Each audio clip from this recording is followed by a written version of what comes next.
Hi everyone, and welcome to our open house. I've seen many of you before. My name is Michael Moyes, and I'm an advisor here at Berklee Music. And as many of you have probably been to these before, you know that we're going to have about a 20-minute lesson, and then we're going to have 10 minutes of Q&A. So keep your questions going throughout the presentation, so that way we can address them immediately. We're lucky to be joined by Loudon Stearns for the second time here.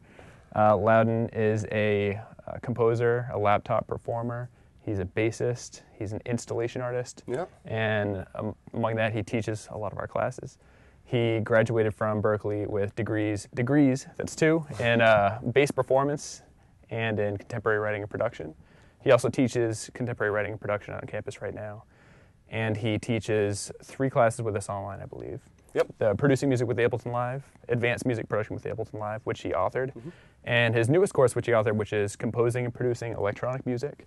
And we're going to talk a little bit about that course today, and I believe Loudon is going to be demonstrating a concept in that course, so I'll let him take it from there, but thank you again, Loudon. Thanks. Yeah. So one aspect of my course is I try to present a kind of a general concept that's kind of really used in electronic music, and then give a practical usage of it. So we'll see a lot of times in the course some kind of really general idea, and then some really focused lessons in the course. And today I'd like to show you one that actually I've started adding to the course because I've gotten some questions about it. So I'm going to talk about distortion today, which is a hugely important topic in electronic music. And I get a lot of questions all the time about how do I make my mix sound loud? And really the answer is distortion. I mean, and we'll see here why it's so important. So we're going to look at my computer here, and what I did for the first couple weeks of this course, I actually developed a custom synthesizer in the Max programming language that actually you can download right now. Anyone can get it. If you go to synthbasics.com, you can download this custom synthesizer. It's actually a really simple synthesizer. It doesn't actually sound that good. It's not, I mean, it responds to MIDI and it's useful, but that's not the purpose. The purpose is to be an educational tool. And for that, it works very well. So I'll tend to demonstrate a concept here. And then later in the course, I would then show how to do that same thing and go beyond in Massive. So Native Instruments Massive is the synth that we focus on throughout the majority of the course. So I just want to talk a little about distortion here. And so this is a pretty simple synthesizer. It has a single oscillator, a single filter, and an amplifier at the bottom here. And I just have a machine controller set up here just to play a couple notes. And let's just hear. So right now, I'm just going to play a simple sine wave. And we just want to talk about the displays we're seeing here. I think the most important part about the synthesizer really are the displays. And that's why I kind of built it. So if I play a note on the Massive controller here, we just get a sine wave. And I actually have 2 places I can control the level of that sine wave. I have a pre-clipping gain, which controls the level before it gets to a distortion stage. And I have an output gain, which I can kind of turn all the way down to control kind of what you're hearing. So right now, I'll just turn down the output gain, so we just see the displays. It's still making sound, but it's not getting out to you guys. So first, we have an oscilloscope display, which shows kind of the shape of the waveform. And this actually is giving the exact shape that a speaker would be moving if this were being played through the air. And then I have a spectrum display. And this second display shows frequency, left to right, and amplitude up and down. And we see that a sine wave is amplitude at a single frequency. And right now, we see I'm playing middle C on the machine control here. So we have a frequency of 261.6 hertz. And a sine wave is energy at a single frequency. It looks like a hump in the spectrum display, but that's just because of limitations of the kind of analyzer I'm using. It really is energy at a single frequency. So what I want to get at here is that as you distort a simple waveform, you actually create upper harmonics. And that actually gives us the impression of loudness, which is kind of an interesting thing. So let me bring the output gain back up. And I'm just going to push this sine wave loud enough that it starts distorting. And this is a very simple kind of clipping distortion like you would find at the output stage in a DAW. So I'll turn the output down so you don't hear it anymore.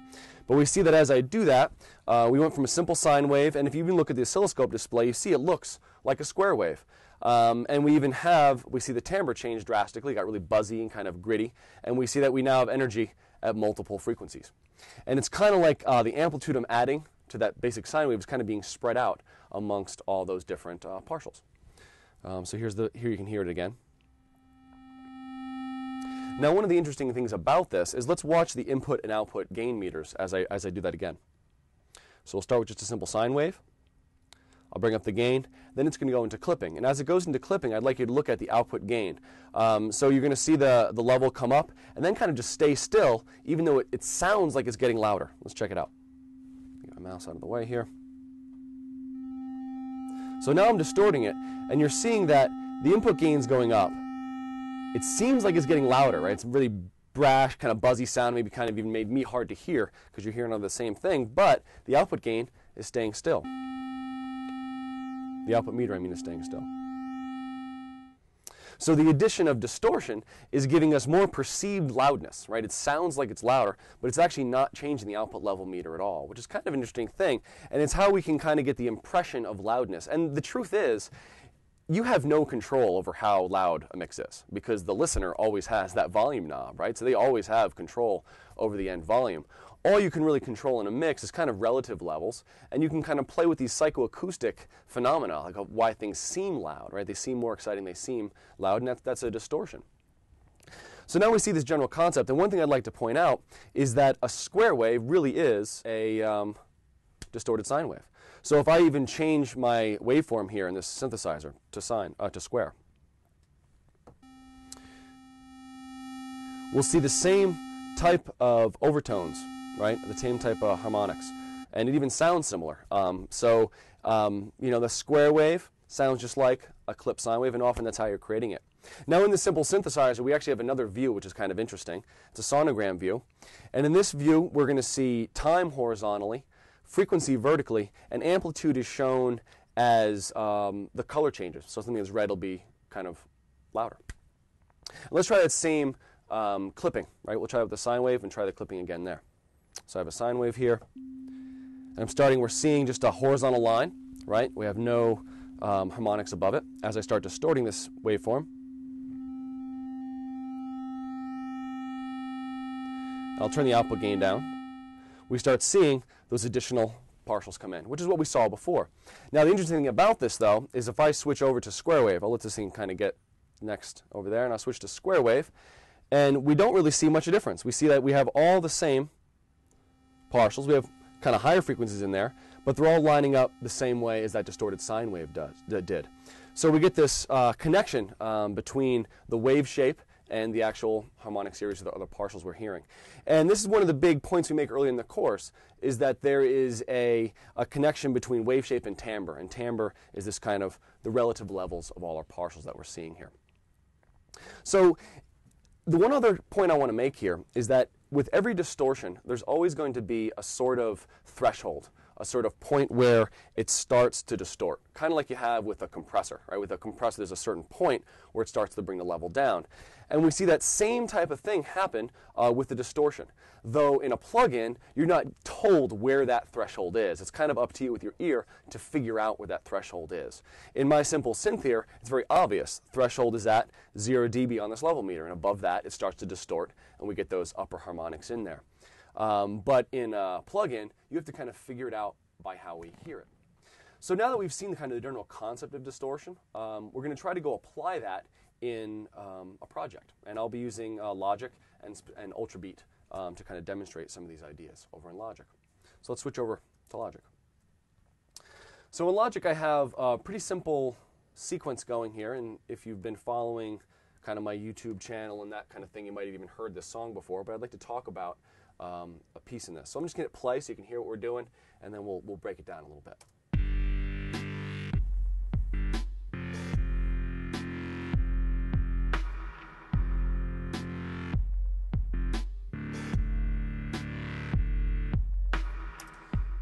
So I got really into this sort of sound when I started listening to Glitch Mob. They have these really compressed, kind of crazy, aggressive synthesizers, and I was always impressed how they seemed to go clean to dirty throughout the track.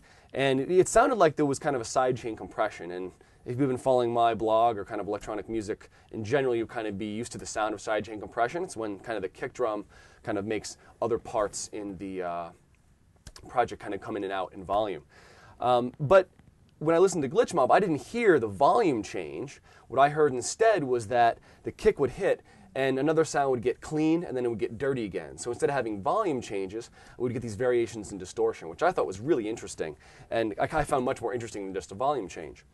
So how I figured out they did it, and kind of made sense, is that if you have that pumping happening before a distortion stage, then we're going to get this volume change, but we're going to be crossing that distortion threshold. And this idea of a distortion threshold isn't a general purpose term. It's just what I kind of call it, because it's what it sounds like, but I've never really seen it written that way anywhere. So let me show you the chain of effects I'm using to accomplish this. First off, I'm using Ultrabeat, and those of you that use Logic, I hope you're using this device, because it's an awesome drum machine. But there's one really cool feature about it that sometimes you might not know yet, and that if you look in Ultrabeat, every one of the drums has a different possible output. Like this high tom is going to the main out, and I can set a different output for all the drums. Now, if you're unable to use those, there's a trick to it.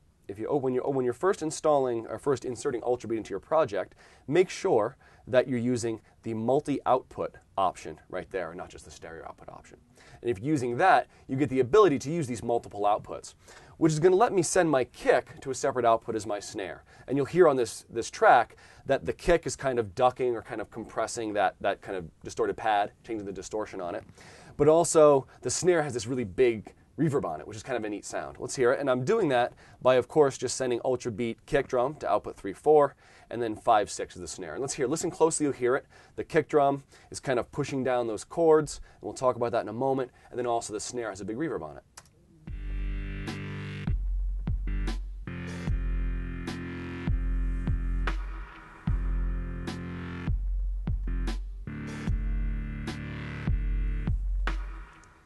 So you have that big reverb because the snare is going to its own channel in Logic, and it has the Space Designer plugin on it, which is a pretty happening convolution reverb.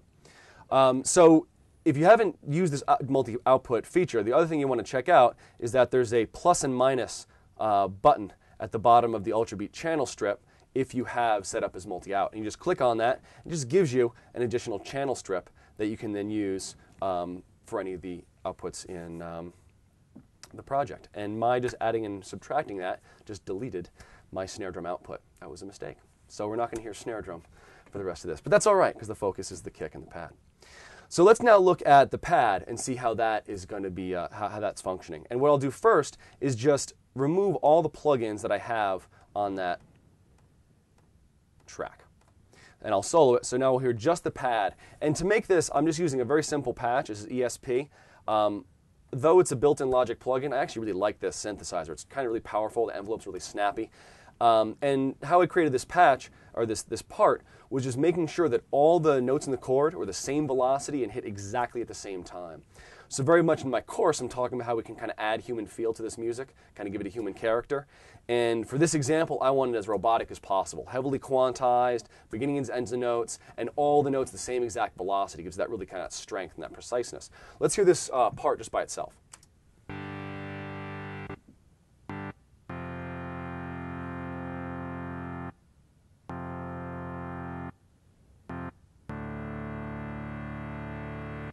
So it's a pretty simple part. It's just basically a square wave and a sawtooth waveform kind of intermingled to give us a kind of a general timbre, and just a slight amount of overdrive on it to give it a bit more dirt. But let's start adding in some of the effects. And the first one I have on here is a compressor. And because my kick is going to its own channel strip, I'm able to create a send going to bus 3. I have a compressor set up who's listening to bus 3. Right, so that's that sidechain input. And if you aren't familiar with sidechain inputs on compressors, it's something you have to look up. It's like an essential tool to know. You look on YouTube and you'll find about 1 million people have posted how to do it. So I think you can figure that aspect out yourself. I'm going to be moving on to how we can use this in a kind of a different way. So let's hear it with just this compressor on it. You should hear the impact pretty soon. You'll hear this pad kind of coming up and down every time the kick hits.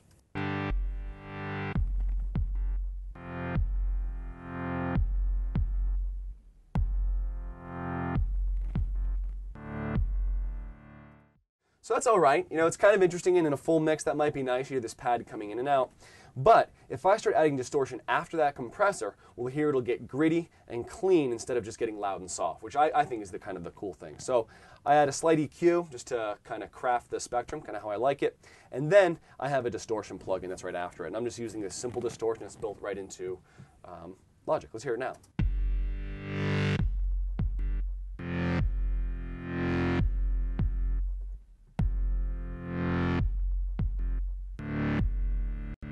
So here it's kind of crossing that distortion threshold, and we're getting this kind of get gritty and clean. So we get kind of a clean, dirty switch instead of just a volume change.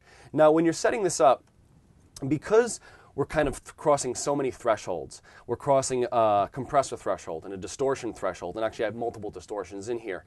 Your gain staging makes a really big difference. And gain staging is just knowing each plugin that you have, is it amplifying or attenuating the level and how much. And we're going to see that the output gain on our compressor is going to make a huge difference. Of course, you have to set the compressor up, so it does quite a bit of pumping. It's kind of exaggerated. But also, this output gain makes a huge difference. Let's hear, if I bring this gain all the way down, or further down, let's hear how it sounds. So at that point, we don't get that clean dirty. All we're hearing is the volume pumping because I'm staying underneath the kind of distortions threshold. But if I bring this gain up, now where that's the output level of the compressor, as I bring that up enough, now the pumping will cross that distortion threshold and we get the kind of clean to dirty sound we're looking for. It gets really grimy right at the end of that chord.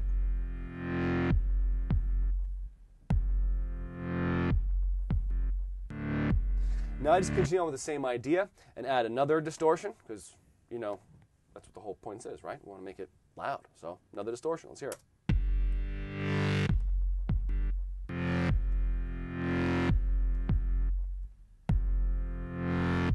Even grimier. An EQ, I often find it's necessary once you have distorted something heavily to actually EQ it.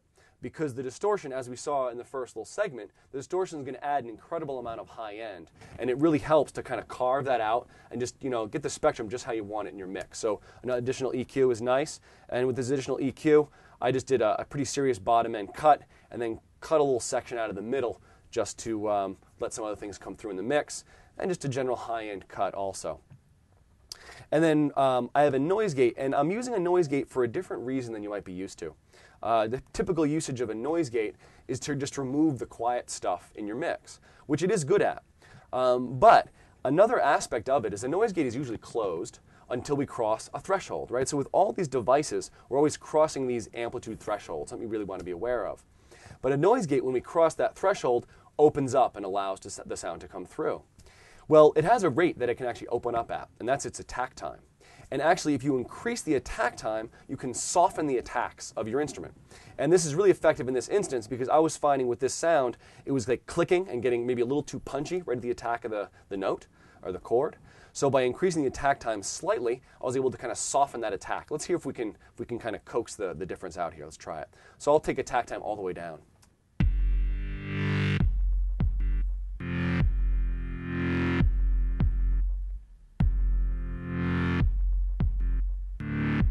I'll start bringing attack time up.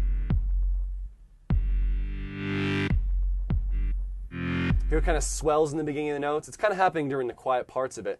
But if you have that attack time up, it's kind of smoothing off the attacks of the notes, kind of making them swell in a bit. So I just found I just wanted a little bit of that just to soften those attacks. And then finally, an additional compressor. And this last compressor is there because I am changing volume pretty drastically. And it is crossing those distortion thresholds as it's doing that, but it also is changing volume. And I wanted to make this kind of a consistent background level. And it's kind of nice having one consistent part. In rock mixes, it's the distorted guitar. It's this kind of consistent compressed level that kind of establishes the back wall of your mix. And then everything else you're mixing is really kind of in relation to that, because that's the quietest thing. It can't get quieter than that. And that's how I wanted this to be in my mix. It was kind of this consistent kind of static bar in the mix. And this compressor's threshold is set up to give me that, in that it's just going to even out the levels completely. And it's kind of undoing a lot of that volume control I had in the beginning, so I get kind of a consistent bar of sound, but now I still have those timbre changes that the distortion gave me. So let's hear it with all the effects in.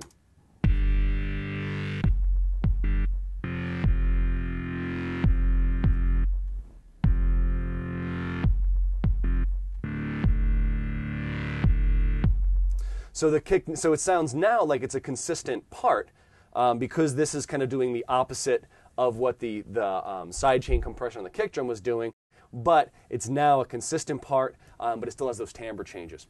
So that's a way that we can kind of use many different techniques in kind of a new way, right? Where instead of just having volume changes, we're getting timbre changes, which in general are going to be more effective. We're going to find that these kind of mixes and these kind of tunes are heavily, heavily compressed in the end.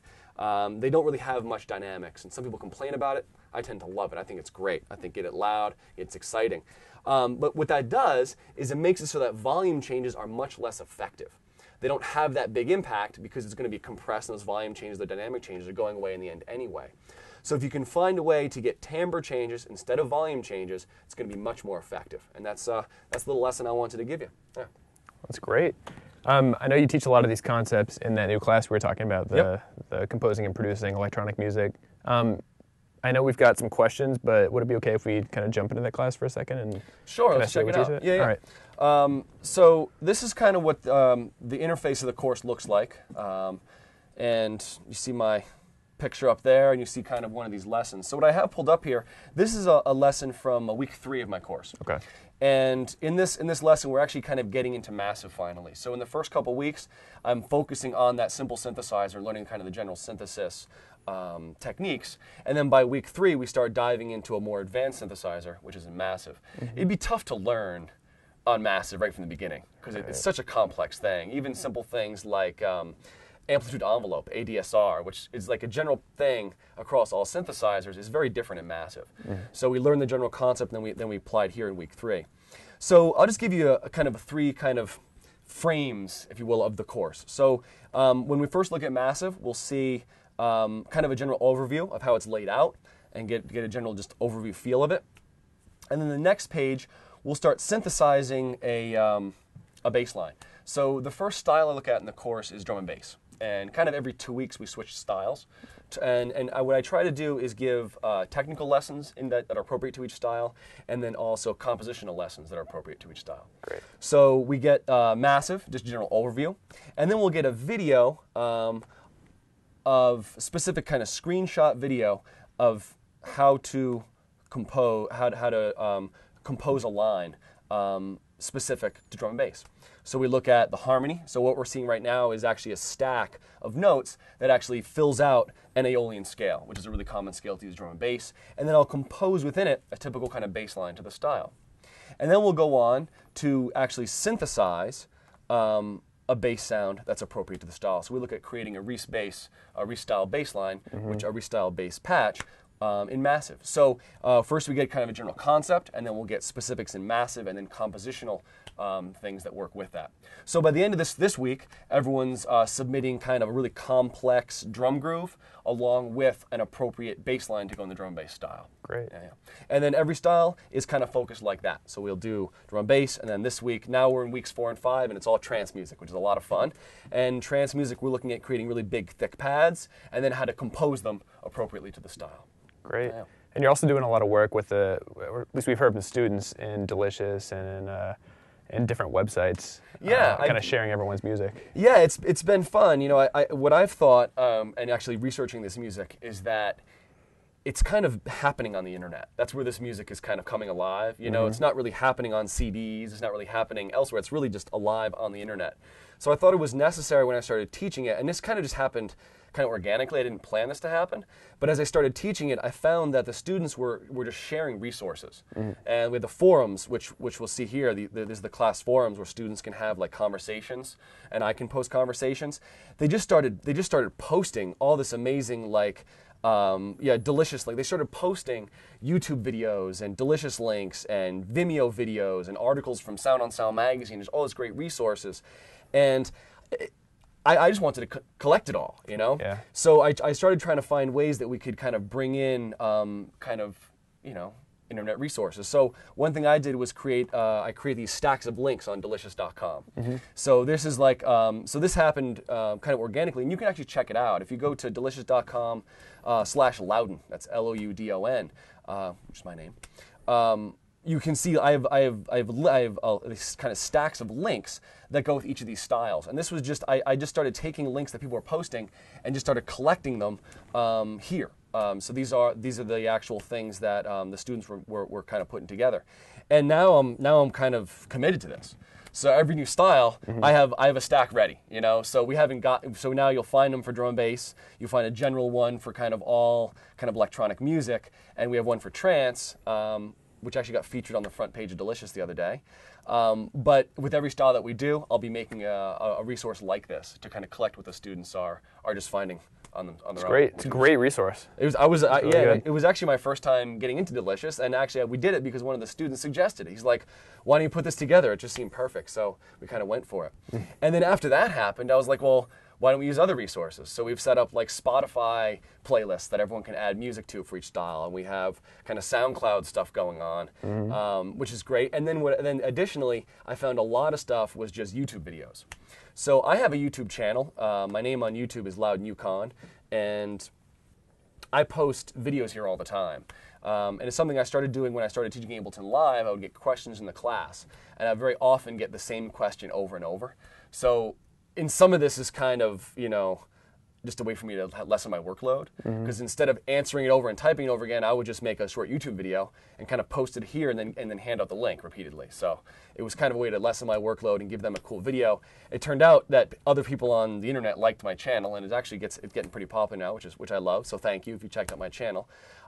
So what I've done additionally on this is created playlists. So I have Delicious for like the web resources, like the Trance Music Resource, Sound on Sound magazine, articles and things. And then I'm creating a playlist of just videos for each style of just music, and then also kind of interviews and how-tos in each one of those styles. Great. So again, this is all just collecting stuff that students are giving to me. Honestly, I'm not even doing a whole lot of editing of what I'm seeing. I just assume that if the students love it, it's going to be great, and I just kind of throw it in here. So in some ways, this is my students' work, and they're just uploading stuff they think is appropriate for the class and for the styles. Yeah, that's awesome. We do have a couple questions about your actual demonstration you did earlier. A couple people want to know, why wouldn't you just add a filter instead of doing a threshold distortion? Well, that's a very different sound. So a filter is subtractive, right? So if I already had a very complex, gritty sound to begin with, a filter could be used. But a distortion creates upper partials, creates upper harmonics, which we saw in the demonstration. So the sound is different. I could have started with a very distorted sound, put a filter on it, and then used it like a sidechain filter to get a similar sound. But you saw in the demonstration I did that I was able to stack up multiple distortions. And what you'll find when you really start getting into this, as you cross the separate distortion levels, you start getting these different characters and these different grittiness to it. So yeah, it's a great comment, and it's really smart. You know, so someone's thinking maybe he doesn't need to take my course because he's got it all figured out, right? Yeah. But maybe he should. I don't know. But yeah, it's a great option and another one to explore. Yeah, absolutely. I've got another question. Will the attack time work for recorded live instruments as well? Absolutely. Yeah. You're talking about on the noise gate. And that's actually one of the things I do in my live performance when I play bass. One of the most important things in most mixes, particularly if they're really bass-heavy mixes, is that your bass, whatever instrument you have, if it's your low kick drum, if it's your bass, is highly compressed. You really don't want to have big changes in level in that bottom end. You want a nice, consistent bottom end, and that's particularly the case with this really bass-heavy music. And so the gate and just having it open a little slower can actually kind of reduce the transients on my electric bass. And I do it live. In fact, when I'm playing live, I have like a DBX live sound compressor that's actually stereo. And I just go gate compressor and out of that into another gate and compressor, and then out of that into a distortion unit. You know, so it's like, yeah, you absolutely want to create, you want to smooth that out, and it's a great option in a live sound thing. The one thing to watch about it though is that the gate will only reduce the transient if there's like silence before it, right? So if like I'm playing bass and I play a couple notes like really close to each other, it's only going to catch that first one because it needs to get below the threshold and then back up again to do it. So you might want to think about an expander instead, which will tend to do a little better job of that. Now with my kick drum and this pad, it worked fine because there was that space, but it's just a thing to think about. Yeah. Well, I mean, we're pretty much out of time, it looks like, already. That went really, really fast. But, I mean, it was was a pleasure to have you here again. Well, I'm sure we'll have you back again. You keep writing great courses and teaching great courses. Yeah. So thank you, everybody, for coming, and it's great to have you here, Loudon. Great. And guys, communicate with me. You can see my blog on Berklee Music, my YouTube channel. I'm out there. I'm part of this community, and I want to be part of this community. So contact me directly. Let's have a conversation. And on that note, many of you are part of this community already. You've taken classes with Loudon or taken our other classes. We are enrolling for our spring term right now, which starts on April 2nd, and I'm sure you'll be teaching then as well. All three of those classes that Loudon teaches are going to be enrolling: the Producing with Ableton class, the Advanced Producing with Ableton class, and this Composition and Production for Electronic Music. Thank you very much, and feel free to call us with any questions about these courses or any of our other classes. All right, thanks a lot.